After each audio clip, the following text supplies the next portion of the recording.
পুতিনের সাম্প্রতিক চীন সফর এবং শি জিনপিং এর সঙ্গে তার বৈঠক বিশ্ব রাজনীতিতে চীন ও রাশিয়ার সম্পর্কের ক্রমবর্ধমান গুরুত্বকে আবারও সামনে এনেছে। মার্কিন প্রেসিডেন্ট ডোনাল্ড ট্রাম্পের বেইজিং সফরের মাত্র 4 দিন পর পুতিনের চীন সফরকে বিশ্লেষকরা অত্যন্ত তাৎপর্যপূর্ণ বলে মনে করছেন। এই সফর নিয়ে বিশেষ আলোচনা হচ্ছে, কেননা শি জিনপিং ও পুতিন কেউই নিয়মিত আন্তর্জাতিক সফর করেন না। ইউক্রেন যুদ্ধের কারণে পুতিনের বিরুদ্ধে আন্তর্জাতিক অপরাধ আদালতের গ্রেপ্তারি পরোয়ানা রয়েছে, আর শি জিনপিং সাধারণত খুব কমই চীনের বাইরে যান। তবে দুই নেতাই ব্যক্তিগত সম্পর্ক বজায় রাখতে বেশ সময় দিচ্ছেন।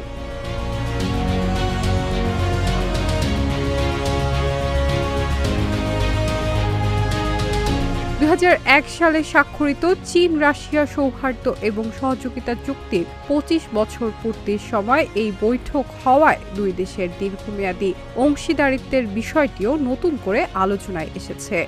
একসময় মতাদর্শগত বিরোধ এবং সীমান্ত উত্তেজনায় জড়িয়ে থাকা দুই দেশ এখন অর্থনৈতিক, কৌশলগত এবং জ্বালানি সহযোগিতার ভিত্তিতে ঘনিষ্ঠ সম্পর্ক গড়ে তুলছে। ইউক্রেন যুদ্ধ এবং পশ্চিমা নিষেধাজ্ঞার পর রাশিয়া ক্রমেই চীনের ওপর নির্ভরশীল হয়ে উঠছে। প্রযুক্তি, শিল্পপণ্য এবং জ্বালানি রপ্তানির বড় বাজার হিসেবে চীন এখন মস্কোর জন্য অত্যন্ত গুরুত্বপূর্ণ। দুই দেশের বাণিজ্য গত কয়েক বছরে উল্লেখযোগ্যভাবে বেড়েছে। একই সঙ্গে ইরান সংকট এবং হরমুজ প্রণালীতে জাহাজ চলাচল বিঘ্নের কারণে জ্বালানি নিরাপত্তা নিয়ে উদ্বিগ্ন চীনও রাশিয়ার দিকে আরও বেশি ঝুঁকেছে। প্রস্তাবিত Power of Siberia 2 gas pipeline প্রকল্পেও এই কারণে নতুন গুরুত্ব পেয়েছে।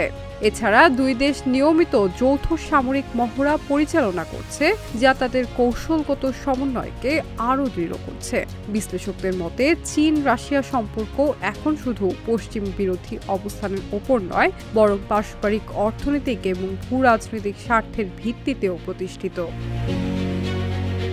Shiny Alam Chowdhury, Dhaka journal.